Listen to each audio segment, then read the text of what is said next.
नमस्कार, मैं मुस्कान सिंह और आप देख रहे हैं के न्यूज इंडिया। फिलहाल वक्त हो चुका है बुलेटिन का, लेकिन उससे पहले रुक कर लेते हैं हेडलाइंस का।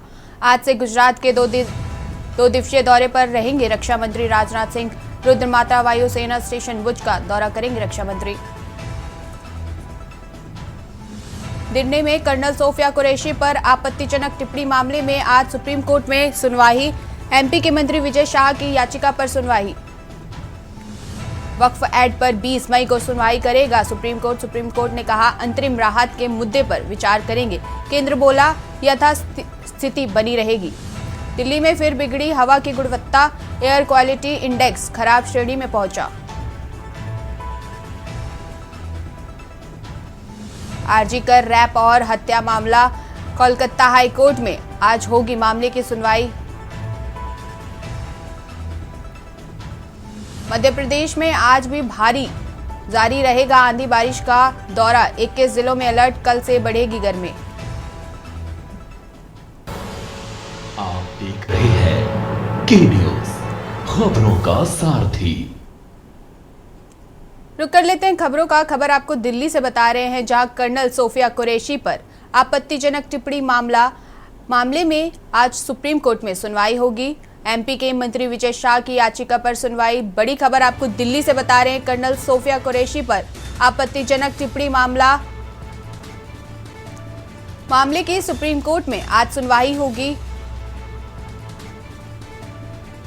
एमपी के मंत्री विजय शाह की याचिका पर सुनवाई। बड़ी जानकारी आपको दिल्ली से बता रहे हैं, एमपी के मंत्री विजय शाह की याचिका पर आज सुनवाई। एमपी के मंत्री विजय शाह ने सोफिया कुरैशी पर आपत्तिजनक टिप्पणी की थी। सुप्रीम कोर्ट ने एमपी हाई कोर्ट के आदेश पर रोक के दिए थे आदेश। एफआईआर दर्ज करने के आदेश पर रोक से किया इनकार। बड़ी जानकारी आपको दिल्ली से बता रहे हैं इस वक्त की। कर्नल सोफिया कुरैशी पर आपत्तिजनक टिप्पणी के मामले में आज सुप्रीम कोर्ट में सुनवाई।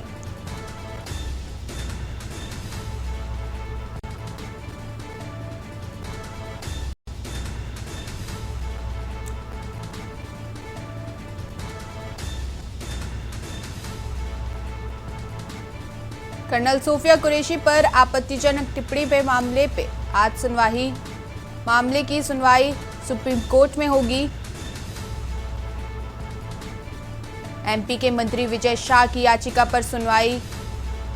दिल्ली से आपको जानकारी बता रहे हैं।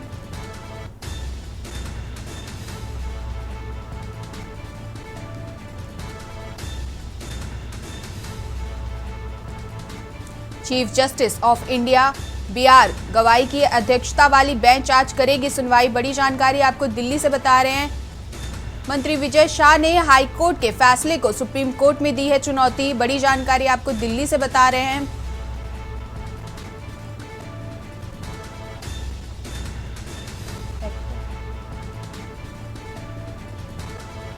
एक्टर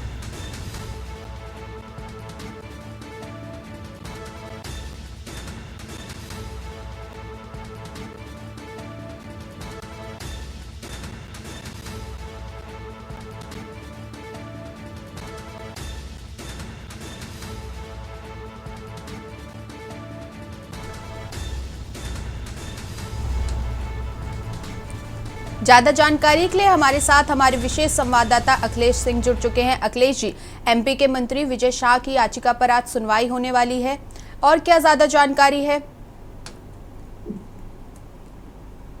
देखिए, मध्य प्रदेश सरकार के मंत्री विजय शाह की विवादित टिप्पणी सोफिया कुरैशी पर दी गई थी, उसके बाद से ही लगातार घमासान जारी है और इस मामले का संज्ञान मध्य प्रदेश हाईकोर्ट की तरफ से लिया गया था और हाईकोर्ट की तरफ से कहा गया था कि 6 घंटे के अंदर एफआईआर दर्ज होनी चाहिए। हालांकि एफआईआर दर्ज की गई, लेकिन जिस तरह की कार्रवाई विजय शाह पर की जानी चाहिए थी उस तरह की कार्रवाई नहीं हुई। आज सुप्रीम कोर्ट में फिर सुनवाई होगी और सुप्रीम कोर्ट में विजय शाह मंत्री की तरफ से एडवोकेट दीवा खमीजा की तरफ से एफआईआर की तरफ से एक याचिका सुप्रीम कोर्ट में दायर की गई है। इस याचिका में उनके तरफ से अपील की गई थी, इसे अर्जेंट बेसिस पर सुना जाए। तो इसे फिलहाल अर्जेंट बेसिस पर सुनने के लिए सुप्रीम कोर्ट की बेंच ने स्वीकार कर लिया और इसके लिए बाकायदा एक बेंच का गठन भी किया गया है, जिस बेंच की अध्यक्षता सुप्रीम कोर्ट के नवनियुक्त चीफ जस्टिस रिया गवई करेंगे। अब ये देखना होगा कि जब कल इसको याचिका को दाखिल किया गया था एडवोकेट विभा खामिजा के तरफ से, जो सीनियर एडवोकेट के तौर पर मंत्री विजय शाह के तरफ से दलीलें देने के लिए जब पहुंचेंगे तो उनके तरफ से तो दलीलें बचाव में दी जाएंगी, लेकिन जिस प्रकार से chief justice B R Gavai के तरफ से कल ही इस पर कड़ी फटकार लगाते हुए कहा गया था कि इस तरह के पदों पर बैठे लोगों को बर्दाश्त नहीं किया जा सकता और ऐसे लोगों से उम्मीद नहीं की जा सकती है कि वो ऐसी बयानबाजी करें, और समय इस प्रकार का है, इस समय पर दिया गया बयान भी समय के हिसाब से ठीक नहीं। तो फिर उसके बाद कहा गया था कि उनकी तरफ से कि वो आज जब सुनवाई करेंगे तो देखेंगे इसमें कानूनी पक्ष क्या हो सकता है। तो आज chief justice B R Gavai की जब बेंच सुनवाई करने के लिए बैठेगी उस समय विजय शाह मंत्री मध्य प्रदेश सरकार की तरफ से सीनियर एडवोकेट विभा खमीजा जब वहां पर मौजूद रहेगी और अपनी दलीलों में मंत्री को बचाने के लिए जो दलीलें रखेंगी उसका असर सुप्रीम कोर्ट पर कितना होता है और chief justice B R Gavai उनको कितना सुनते हैं, उसके बाद उनकी टिप्पणी क्या रहती है या फिर आगे क्या कोई दिशा निर्देश को जारी करते हैं। हालांकि आपको बता दें इसको लेकर मध्य प्रदेश के हाई कोर्ट के तरफ से फिर से दिशा निर्देश जारी किए गए हैं कि हाई कोर्ट की तरफ से कहा गया है कि एफआईआर तो दर्ज की गई, लेकिन पुलिस ने एफआईआर दर्ज करने का मामला सिर्फ खाना पूर्ति जैसा लगता है, इसलिए एफआईआर में कोई दम नहीं और एफआईआर दर्ज करने के मामले को लेकर उनकी तरफ से कहा गया हाई कोर्ट की तरफ से कि इसमें मंत्री को बचाने की पूरी कोशिश की, जिस तरह की धाराएं उसमें लगाई गई हैं उनको, इसको लेकर हाई कोर्ट के तरफ से कहा गया कि वो इस एफआईआर की पूरी मॉनिटरिंग करेंगे, जांच करेंगे, जो भी जांच करता होगा उससे भी मॉनिटरिंग पूरी की जाएगी और इसको हाईकोर्ट सीधे डायरेक्ट देखेगा कि पुलिस क्या जांच कर रही है, किसके जान ले रही है, किसको इसमें बुला रही है, किसको इसमें नहीं बुला रही, और उसके बाद इस मामले में वो रिपोर्ट कोर्ट में क्या दाखिल करती है खुद हाईकोर्ट करेगा। तो ये कहा जा सकता है कि मध्य प्रदेश सरकार के मंत्री की मुश्किलें तो मध्य प्रदेश के हाईकोर्ट ने खुद ही बढ़ा रखी हैं। अगर आज सुप्रीम कोर्ट के chief justice B R Gavai के तरफ से कोई और तर्क टिप्पणी की जाती है और कोई कड़ी फटकार के साथ कोई नया दिशा निर्देश जारी करते हैं और अगर सुनवाई के लिए अगली तारीख लगाते हैं या फिर सरकार पर कोई कमेंट्स करते हैं या फिर सरकार को कोई नोटिस जारी करके और मध्य प्रदेश पुलिस से कोई जवाब दाखिल करने के लिए कहते हैं, तमाम चीजों को लेकर और उम्मीद की जा सकती है कि जो एफआईआर दर्ज की गई है उसकी कॉपी सुप्रीम कोर्ट मंगा सकता है। इसके लिए भी मध्य प्रदेश पुलिस को नोटिस जारी किया जा सकता है और नोटिस जारी में ये भी हो सकता है कि मध्य प्रदेश के डीजीपी को भी सुप्रीम कोर्ट तलब कर सकता है और इस पर की गई कार्रवाई की स्थिति भी डीजीपी से पूछ सकता है। तो मध्य प्रदेश पुलिस की भी मुश्किलें आज सुप्रीम कोर्ट की सुनवाई के दौरान बढ़ सकती हैं। फिलहाल मंत्री की मुश्किलें पहले से ही बढ़ी रही हैं और अब देखना होगा कि आज सुप्रीम कोर्ट की सुनवाई होगी तो उसमें क्या मध्य प्रदेश सरकार को झटका लगता है, क्या मध्य प्रदेश की पुलिस की मुश्किलें बढ़ती हैं या फिर विजय शाह की बड़ी हुई मुश्किलें और बढ़ जाती है। जी अखिलेश जी, बहुत बहुत शुक्रिया आपका ज़्यादा जानकारी के लिए। बने रहिए हमारे साथ। कर्नल सोफिया कुरैशी पर आपत्तिजनक टिप्पणी पर आज सुप्रीम कोर्ट की सुनवाई, मामले की सुप्रीम कोर्ट में आज होगी सुनवाई। एमपी के मंत्री विजय शाह की याचिका पर सुनवाई, बड़ी जानकारी आपको दिल्ली से बता रहे हैं। एमपी के मंत्री विजय शाह की याचिका पर आज सुनवाई, सुप्रीम कोर्ट करेगा सुनवाई। सुप्रीम कोर्ट ने एमपी हाई कोर्ट के आदेश पर रोक से किया इनकार। एफआईआर दर्ज करने के आदेश पर रोक से किया इनकार। राजधानी दिल्ली में एक बार फिर बढ़ा वायु प्रदूषण, राष्ट्रीय राजधानी की हवा की गुणवत्ता हुई खराब। बड़ी जानकारी आपको दिल्ली से बता रहे हैं। राष्ट्रीय राजधानी की हवा की गुणवत्ता हुई खराब। केंद्रीय प्रदूषण नियंत्रण बोर्ड ने दी जानकारी। बड़ी खबर आपको दिल्ली से बता रहे हैं, जहां एक बार फिर दिल्ली की हवा खराब। बोर्ड ने हवा की गुणवत्ता खराब श्रेणी की बताई। बड़ी जानकारी दिल्ली से बता रहे हैं। केंद्रीय प्रदूषण नियंत्रण बोर्ड ने दी जानकारी। बोर्ड ने हवा की गुणवत्ता खराब श्रेणी की बताई। सुबह की वायु गुणवत्ता सूचकांक दर्ज किया गया 249। इंडिया गेट के इलाके में आज सुबह दर्ज किया गया।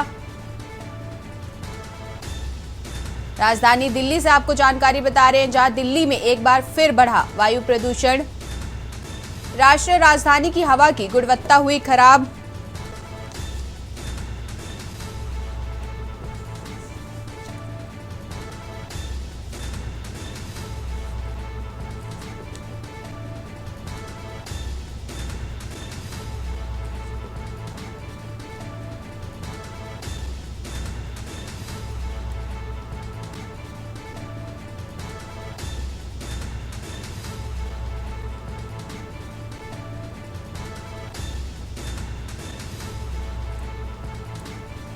बड़ी जानकारी आपको दिल्ली से बता रहे हैं, जहां एक बार फिर दिल्ली की हवा खराब।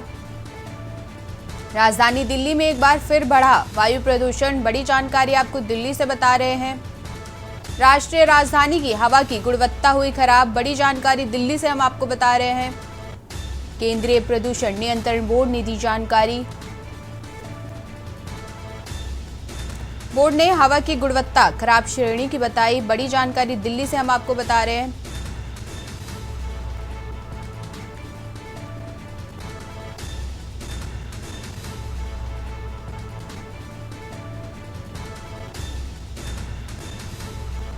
सुबह का वायु गुणवत्ता सूचकांक दर्ज किया गया 249।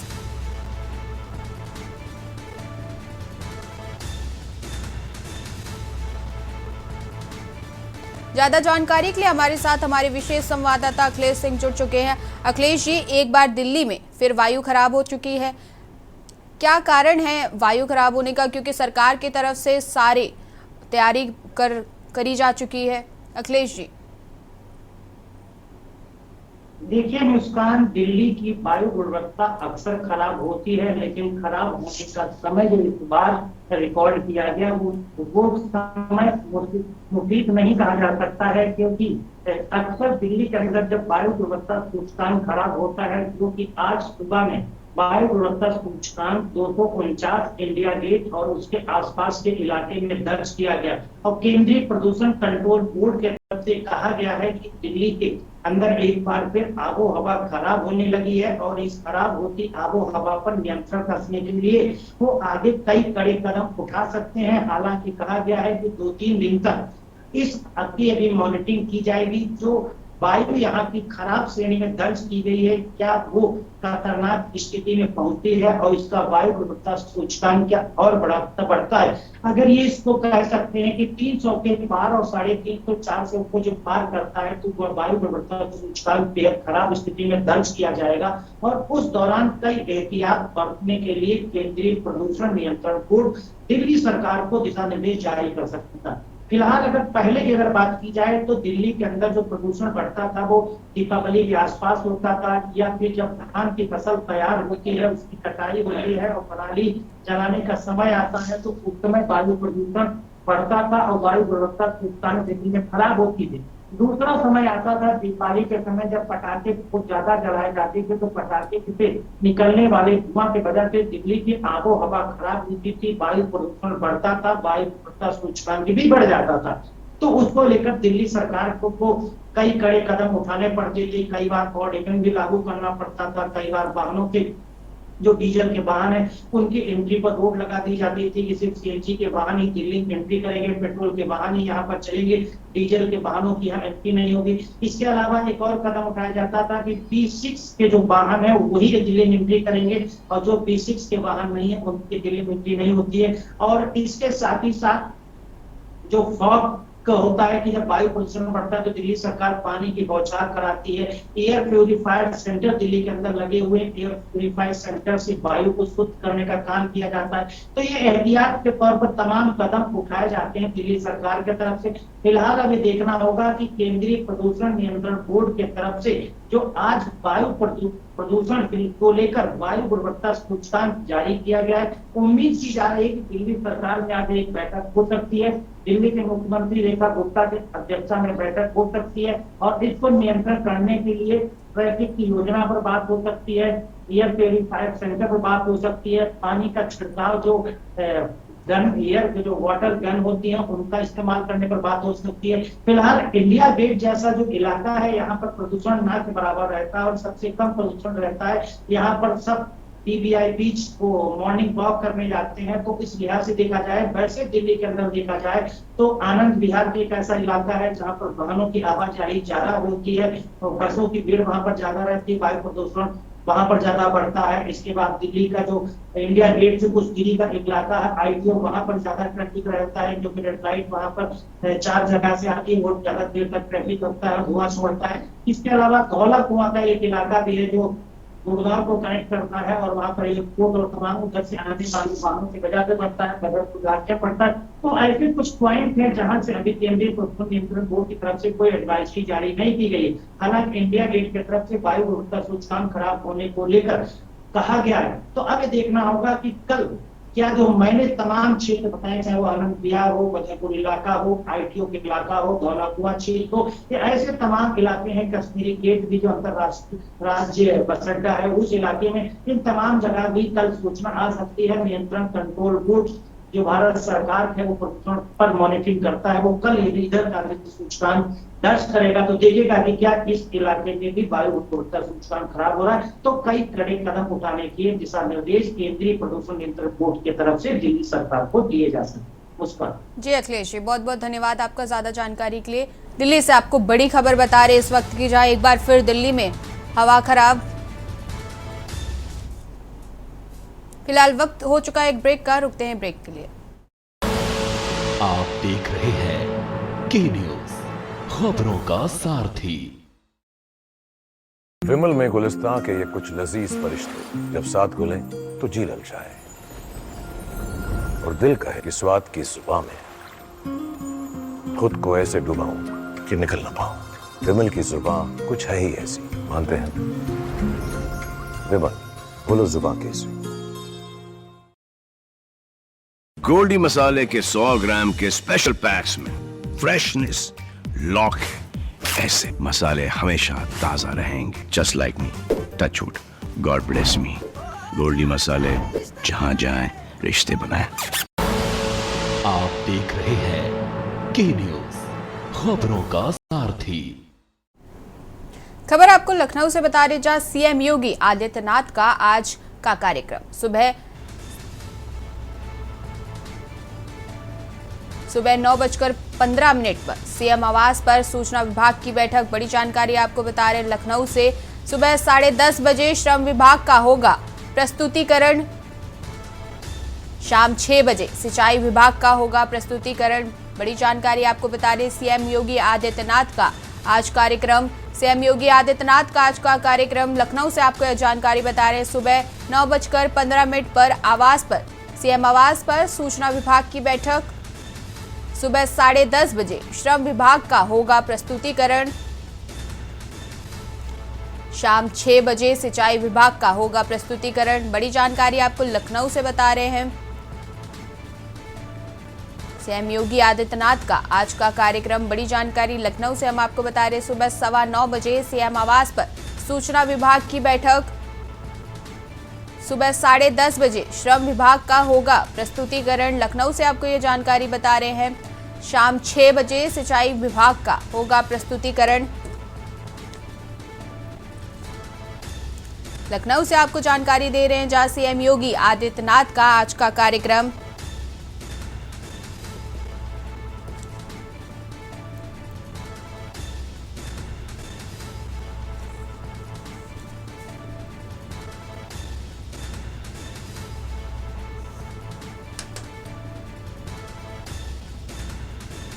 सीएम योगी आदित्यनाथ का आज का कार्यक्रम लखनऊ से आपको यह जानकारी बता रहे हैं। सुबह 9:15 पर सीएम आवास पर सूचना विभाग की बैठक होगी।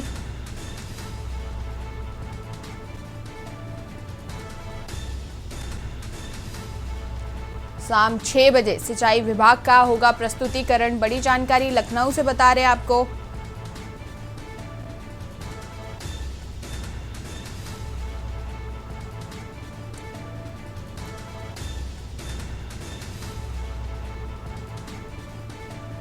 सुबह 10:30 बजे श्रम विभाग का होगा प्रस्तुतिकरण। बड़ी जानकारी आपको लखनऊ से दे रहे हैं, जहां शाम 6 बजे सिंचाई विभाग का होगा प्रस्तुतिकरण।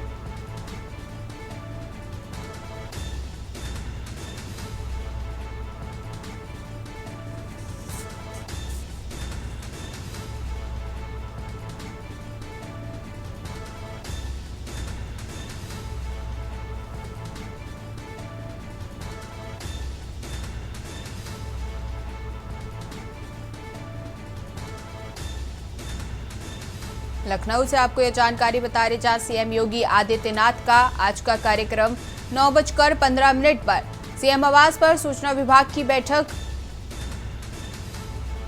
सुबह 10:30 बजे श्रम विभाग का होगा प्रस्तुतिकरण। लखनऊ से आपको यह जानकारी बता रहे हैं, शाम 6 बजे सिंचाई विभाग का होगा प्रस्तुतिकरण।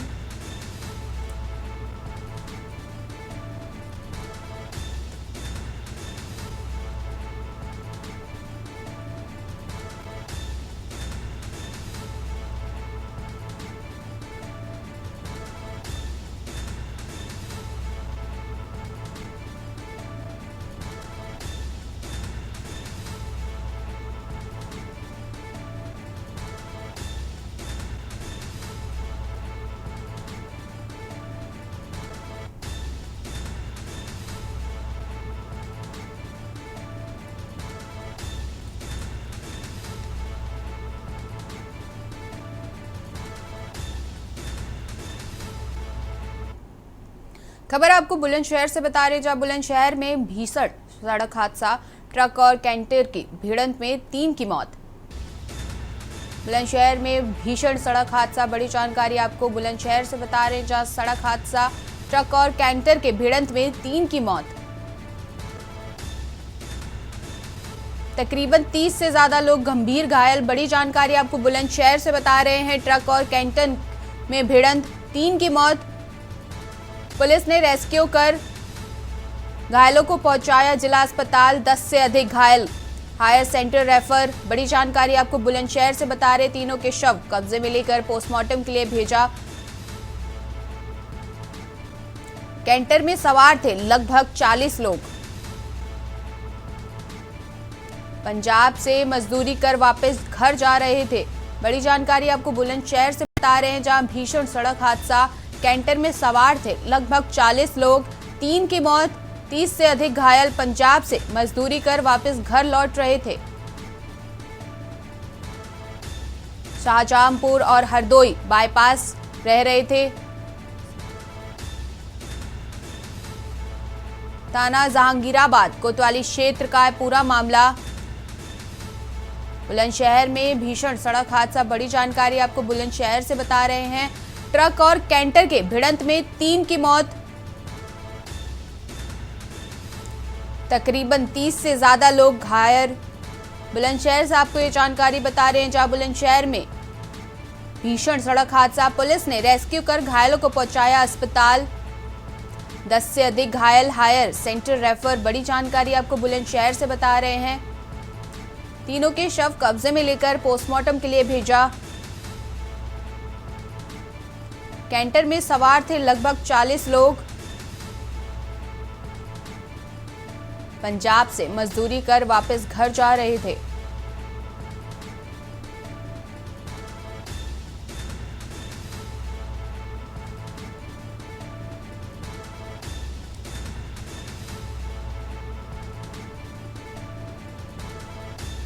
शाहजहांपुर और हरदोई बाप सजा रहे थे। थाना जहांगीराबाद कोतवाली क्षेत्र के 11 मिल के पास की है घटना। बड़ी जानकारी आपको बुलंदशहर से बता रहे हैं, जहां बुलंदशहर में भीषण सड़क हादसा, सड़क हादसे में 3 की मौत, 30 से ज्यादा लोग घायल।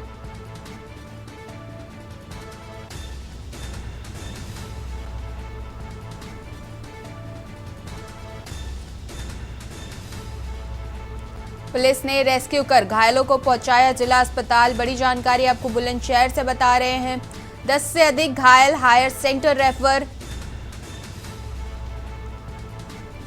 तीनों के शव कब्जे में लेकर पोस्टमार्टम के लिए भेजा। कैंटर में सवार थे लगभग 40 लोग।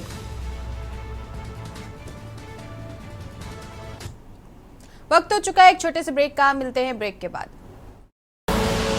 आप देख रहे हैं के न्यूज।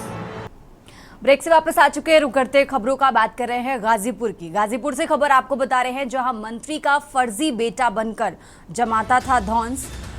गाजीपुर पुलिस ने आरोपी को गिरफ्तार किया है। फोन कर अफसरों पर दबाव बनाता था। ओप्पो मोबाइल और फर्जी कॉल रिकॉर्डिंग बरामद की गई है। तो प्रभावशाली दिखने और लाभ के लिए रचता था झूठ। आईटी एक्ट और बीएनएस की धाराओं में फिलहाल केस दर्ज हुआ है। गाजीपुर से अहम जानकारी आपको बता रहे हैं, जहां मंत्री का फर्जी बेटा बनकर धौंस जमाता था। फिलहाल गाजीपुर पुलिस ने आरोपी को गिरफ्तार कर लिया है। तो बड़ी खबर आपको बता रहे हैं, आईटी एक्ट और बीएनएस की धाराओं में फिलहाल केस दर्ज किया गया है और गाजीपुर पुलिस ने आरोपी को गिरफ्तार कर लिया है।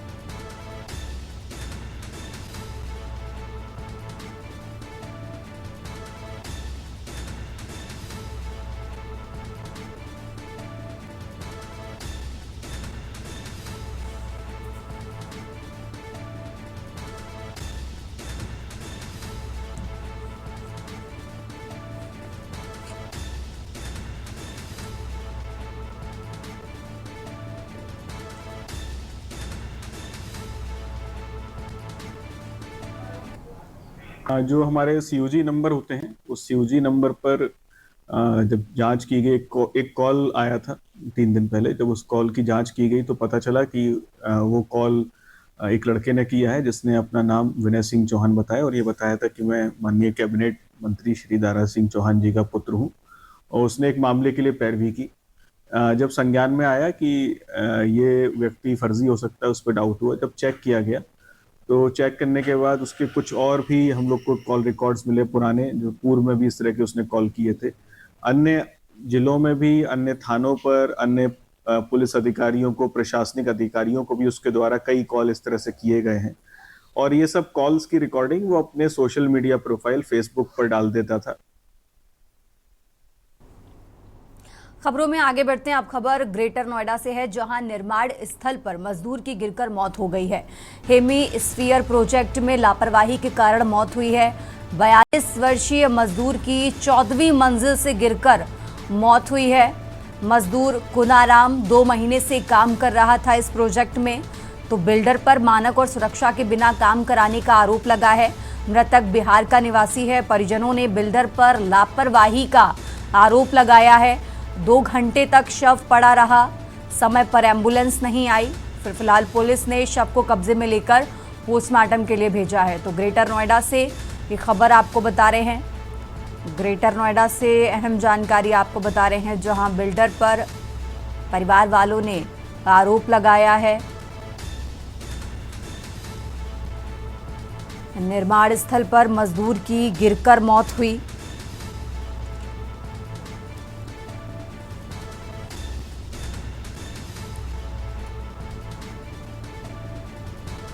बयालीस वर्षीय मजदूर की 14वीं मंजिल से गिरकर मौत हुई है।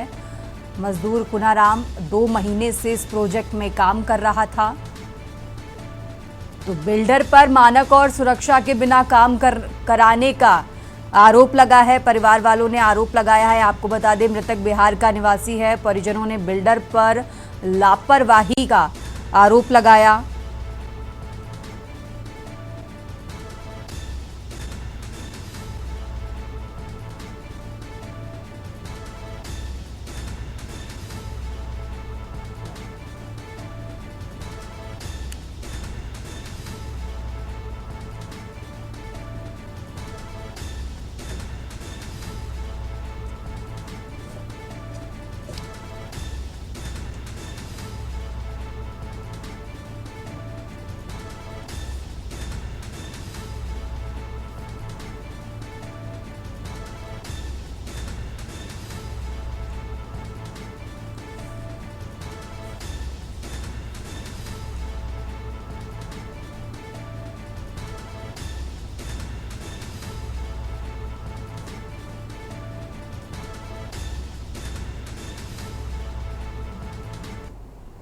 देश की बात में आगे बढ़ते हैं। अब खबर गाजीपुर से है, जहां पुलिस और बदमाश के बीच मुठभेड़ हुई है। हिस्ट्री शीटर घायल हुआ है, दाहिने पैर में गोली लगी तो पुलिस जवाबी फायरिंग में बदमाश घायल हुआ है। बदमाश पर हम पहले से आपको बता दें 11 आपराधिक मुकदमे दर्ज हैं। आरोपी 32 बोर पिस्टल कारतूस बरामद किया गया है। बदमाश ने पुलिस पर फायरिंग कर भागने की कोशिश की। फिलहाल बदमाश को प्राथमिक स्वास्थ्य केंद्र देवकली में भर्ती कराया गया और पुलिस ने आगे की कानूनी कार्रवाई शुरू कर दी है। तो गाजीपुर से खबर आपको बता रहे हैं, जहां पुलिस और बदमाश के बीच मुठभेड़ हुई और इस मुठभेड़ में बदमाश घायल हुआ है। फिलहाल पुलिस ने उसको इलाज के लिए अस्पताल में भर्ती कराया और आगे की कानूनी कार्रवाई शुरू कर दी है।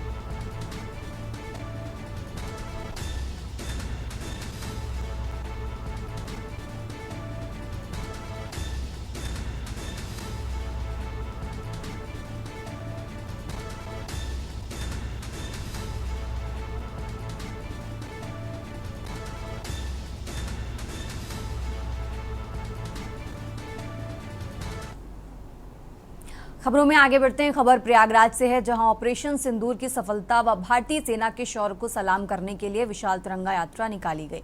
यात्रा पत्थर गिरजाघर से सुभाष चौराहे तक निकाली गई। इस यात्रा में हजारों की संख्या में एकत्र हुए लोगों ने हाथों में तिरंगा लेकर हिंदुस्तान जिंदाबाद, पाकिस्तान मुर्दाबाद, भारत माता की जय के नारे लगाए। भारतीय सेना की जय की गगनभेदी नारे लगाए गए। साथ में चल रहे डीजे पर बज रहे देशभक्ति गीतों ने वातावरण में देश प्रेम के प्रति उत्साह व जोश को दोगुना कर दिया। यात्रा में शामिल लोगों ने कर्नल सोफिया कुरैशी व विंग कमांडर व्योमिका की तस्वीर लेकर भारत की इन बहादुर बेटियों को दुश्मन को सबक सिखाने में अहम भूमिका निभाने पर धन्यवाद दिया।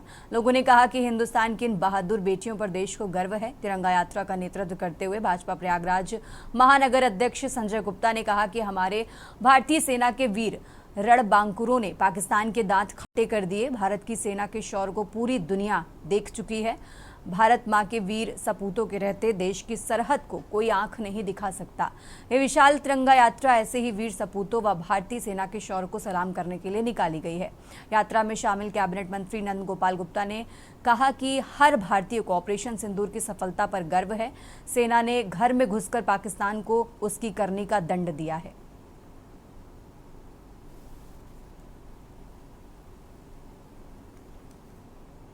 और चलिए खबरों में आगे बढ़ते हैं। अलीगढ़ में रोरावर थाना पुलिस व साइबर थाना पुलिस को बड़ी सफलता मिली है। पुलिस ने साइबर ठगी करने वाले 4 अभियुक्तों को गिरफ्तार किया है। ये साइबर ठगी करने वाले गिरोह के सदस्य लोगों को फोन करके गुमराह करते थे। काफी लंबे समय से रोरावर थाना पुलिस और साइबर ठगी करने वाले गिरोह की तलाश कर रही थी। गिरोह के सदस्यों ने पुलिस को भारी मात्रा से इसमें माल बरामद हुआ है। अपर पुलिस अधीक्षक ममता कुरील ने पुलिस लाइन में घटना का खुलासा करते हुए ये सारी जानकारी दी।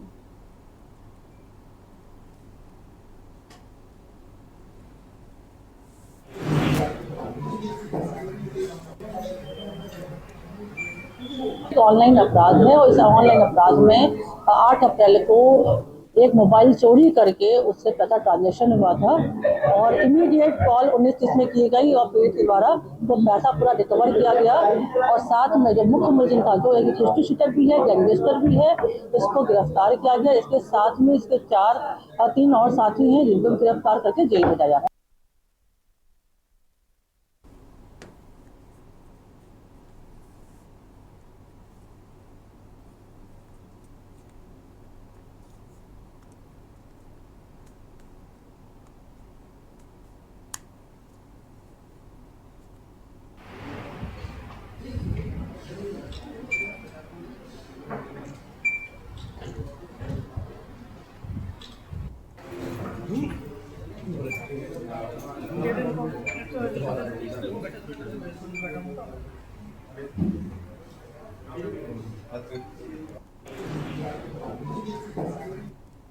और अब खबर यमुनानगर से है, जहां सीएम फ्लाइंग ने यमुनानगर फायर ब्रिगेड कार्यालय का निरीक्षण किया। यहां का स्टाफ, गाड़ियों और खपत के बारे में जानकारी हासिल की। फायर अधिकारी पंकज कुमार ने बताया कि सीएम फ्लाइंग द्वारा ये निरीक्षण किया गया है। इस दौरान रजिस्टर चेक किए गए हैं, गाड़ी चेक की गई, स्टाफ के बारे में जानकारी हासिल की गई है। उन्होंने बताया कि उनके पास 39 गाड़ियां हैं, 82 का स्टाफ है। ये जानकारी उनको उपलब्ध करवाई गई। फायर ऑफिसर ने बताया कि जितनी भी आग लगने की घटनाएं होती हैं उसमें 75% इंसानी गलती से होती हैं, जिससे टाला जा सकता है। ये लापरवाही होती है। उनको कहा कि आजकल लगने की घटनाएं बढ़ जाती हैं, इसलिए विभाग को अलर्ट रखा गया है ताकि कहीं भी ज़रूरत पड़े तो गाड़ी तुरंत पहुंच जाए। इसलिए यमुनानगर के विभिन्न ब्लॉकों में गाड़ियां खड़ी की गई हैं।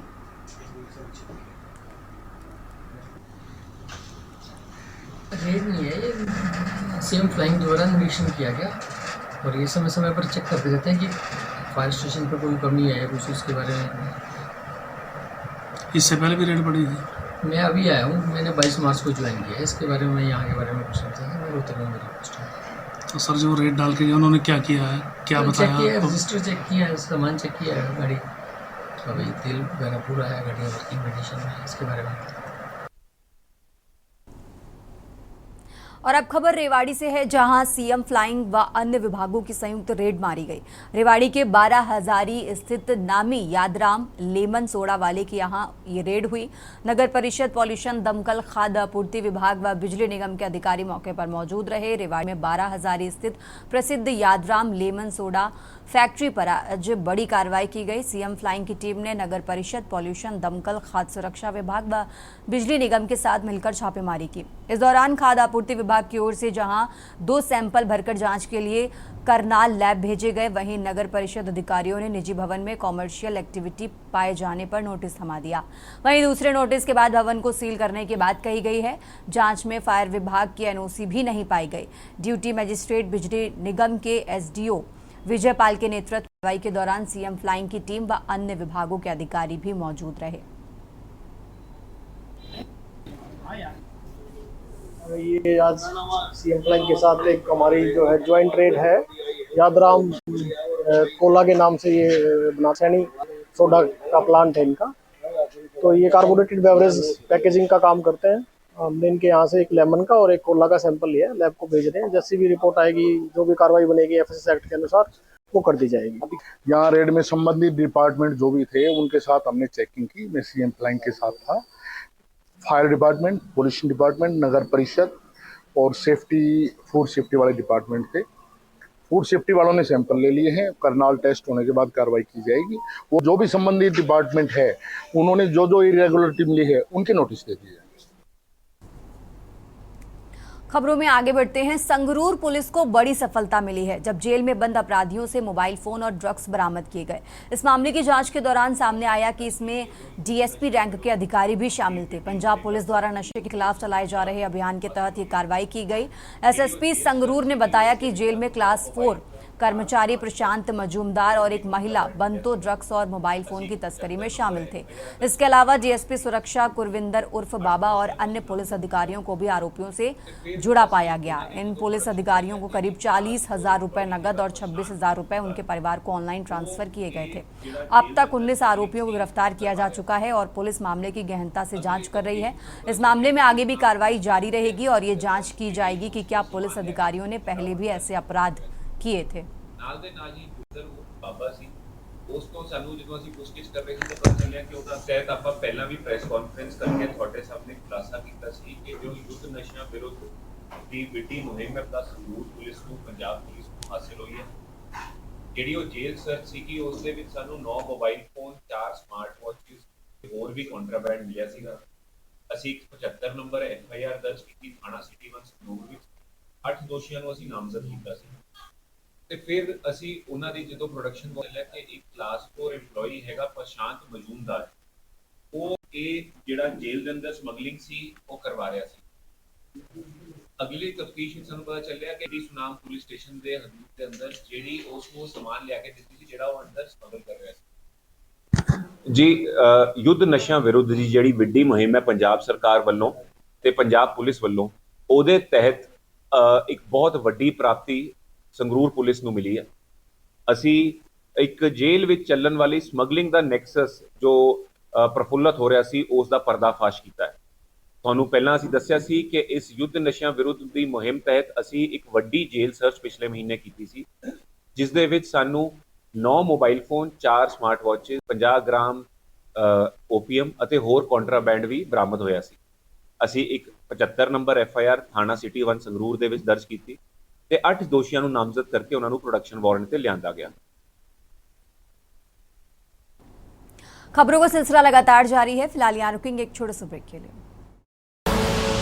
आप देख रहे हैं के न्यूज। देश की बात में एक बार फिर से हाजिर रुक करते खबरों का। खबर मध्य प्रदेश के भिंड से है, जहां पुलिस अधीक्षक डॉक्टर असित यादव के नेतृत्व में भिंड पुलिस ने बड़ी सफलता हासिल की है। साइबर सेल की मदद से गुम हुए 307 मोबाइल फोन रिकवर कर लोगों को वापस सौंपे गए। इनमें कई मोबाइल अन्य प्रदेशों से भी बरामद किए गए हैं। अपने खोए हुए मोबाइल वापस पाकर लोग बेहद खुश नजर आए और उन्होंने पुलिस को माला पहनाकर धन्यवाद दिया। साइबर सेल की इस उपलब्धि में अहम भूमिका रही है। पुलिस की इस पहल की हर ओर सराहना की जा रही है। मिलेगा।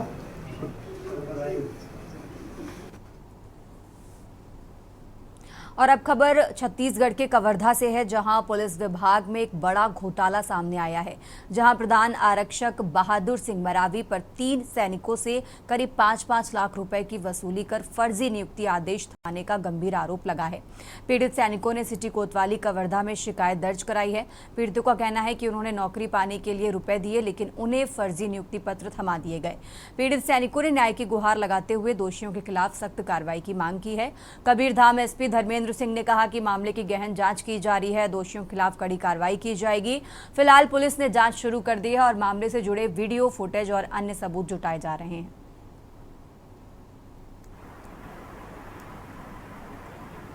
मैं साइबी में पदस्थ प्रधान आरक्षक बहादुर के साथ मुखबिरी का काम कर रहा था। उसी बीच मुठभेड़ हुआ। फिर मुठभेड़ के नाम से मेरे को बोला कि मैं आरक्षक बनाएंगे, 5,60,000 दो करके लिया था मेरे द्वारा, जिसमें मेरे को 3 लाख मिला है, 2,60,000 भी बाकी है और मेरे को फर्जी लिस्ट थमाया गया था। और इसके अभी सामने का पता चला कि ये फर्जी लिस्ट है। तो हमने यहाँ पे थाना कोतवाली में आके कवर्धा में FIR कराए। देखिए, अभी हमारे संज्ञान में 3 लोग आए थे।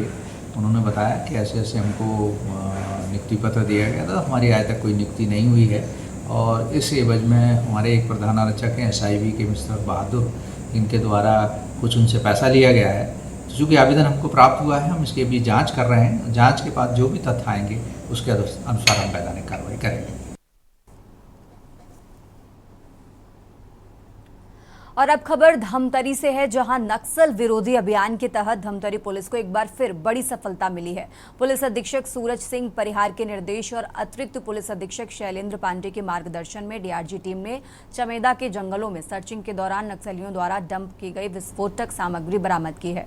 मुखबिर की सूचना पर निकली DRG टीम को सर्चिंग के दौरान 10 कुकुर, 15 लीटर के 3 डिब्बे और 2 नीले रंग के प्लास्टिक ड्रम मिले थे। ये सामग्री नक्सलियों द्वारा पुलिस बल को नुकसान पहुंचाने के उद्देश्य से छिपाकर रखी गई थी। उल्लेखनीय है कि 2 सप्ताह पहले भी इस इलाके में कुकर बम, पाइप बम और टिफिन बम बरामद किए गए थे। पुलिस ने समय रहते इन्हें नष्ट कर नक्सलियों की बड़ी साजिश को नाकाम किया था। नक्सल गतिविधियों को देखते हुए क्षेत्र में सर्चिंग अभियान लगातार जारी है।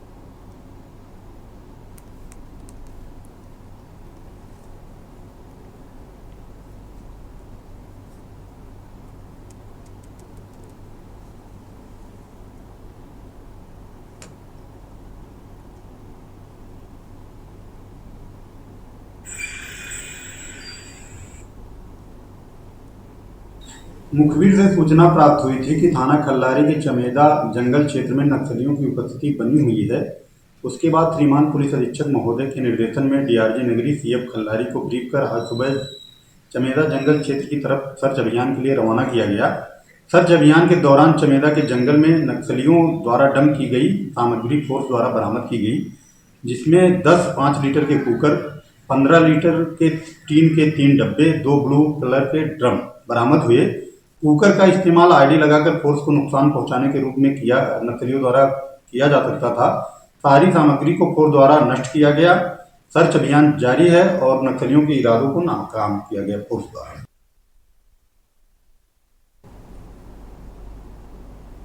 और अब खबर दुर्ग से है, जहां पुलिस ने सुपेला इलाके से एक बांग्लादेशी महिला को फर्जी दस्तावेजों के साथ अवैध रूप से भारत में निवास करने के आरोप में गिरफ्तार किया है।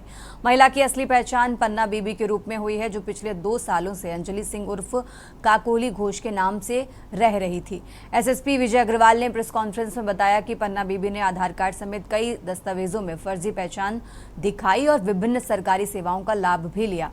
जांच में सामने आया कि वो करीब 8 साल पहले बिना वैध पासपोर्ट और वीजा के पश्चिम बंगाल सीमा से भारत में दाखिल हुई थी।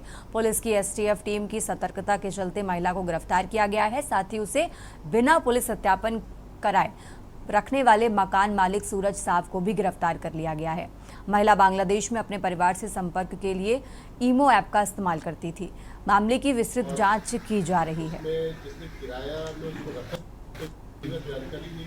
महिला जिसके विषय में सूचना प्राप्त हुई थी कि वह अवैध अप्रवासी है, उस सूचना की तस्दीक एसटीएफ की टीम द्वारा की गई थी, जिसका नेतृत्व सीएसपी भिलाई नगर कर रहे थे और उनके टीम द्वारा उसका तस्दीक किया गया। वो महिला के जो दस्तावेज थे वो वैध नहीं पाए गए और वो अपनी आइडेंटिटी हाइड करके रह रही थी, लिहाजा उस पर अपराध कायम किया गया और अपराध कायम करके गिरफ्तार किया गया। अपराध बीएनएस फॉरेनर्स एक्ट और पासपोर्ट अधिनियम के तहत कार्रवाई की गई है उसमें, और आज उसको माननीय न्यायालय के समक्ष प्रस्तुत किया जाएगा। तो क्या और भी लोगों की भूमिका उस दिशा में विवेचना की जा रही है।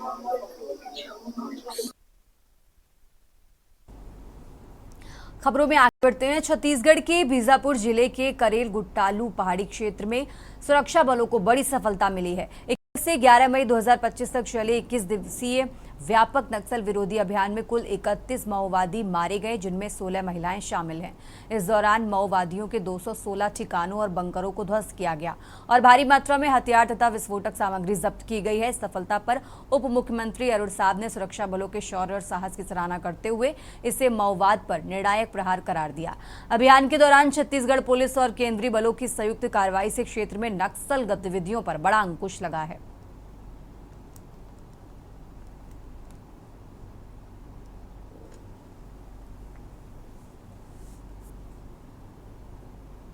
एक बहुत कठिन ऑपरेशन सुरक्षा बलों ने चलाया। एक बहुत कठिन और दुर्गम पहाड़ी का इलाका, और लंबे समय से जैसे सूचना मिली थी कि वो नक्सलियों का शरणगाह बना हुआ है, और बहुत कठिन वो दुर्गम इलाका था। उस दुर्गम इलाके में ऑपरेशन करना अपने आप में बहुत बड़ी चुनौती थी। 44 डिग्री टेम्परेचर का तापमान, जंगल पहाड़ का वो इलाका, और ऐसे इलाके में कठिन ऑपरेशन करते हुए सुरक्षा बल के जवानों ने जिस प्रकार से इतने बड़े पैमाने पर हथियार, ईआईडी और राशन सामग्री इतनी बड़े मात्रा में ये जब्त किया, हथियार बनाने के 4 उनके केंद्र को ध्वस्त किया। और अब खबर बेमेतरा से है, जहां एक भावुक क्षण उस समय देखने को मिला जब मात्र 7 वर्षीय आलोक वर्मा को अनुकंपा नियुक्ति के तहत बाल आरक्षक के पद पर नियुक्त किया गया। वरिष्ठ पुलिस अधीक्षक रामकृष्ण साहू ने आलोक को नियुक्ति पत्र सौंपते हुए स्नेहपूर्वक उसके सिर पर हाथ रखा और कहा कि अब आप भी पुलिस परिवार के सदस्य हैं। आलोक अपने चाचा संजय वर्मा और मां प्रतिलता वर्मा के साथ एसएसपी कार्यालय पहुंचा था। उसके पिता आरक्षक संबित वर्मा का मार्च 2025 को आकस्मिक निधन हो गया था। दुर्ग रेंज के पुलिस महानिरीक्षक रामगोपाल गर्ग के निर्देश पर अनुकंपा नियुक्ति की प्रक्रिया को गंभीरता से लेते हुए जल्द कार्रवाई की गई। इस अवसर पर अधिकारियों ने संवेदनशीलता और आत्मीयता के साथ नियुक्ति प्रक्रिया पूरी की। परिजनों ने सहयोग के लिए पुलिस प्रशासन का आभार भी जताया।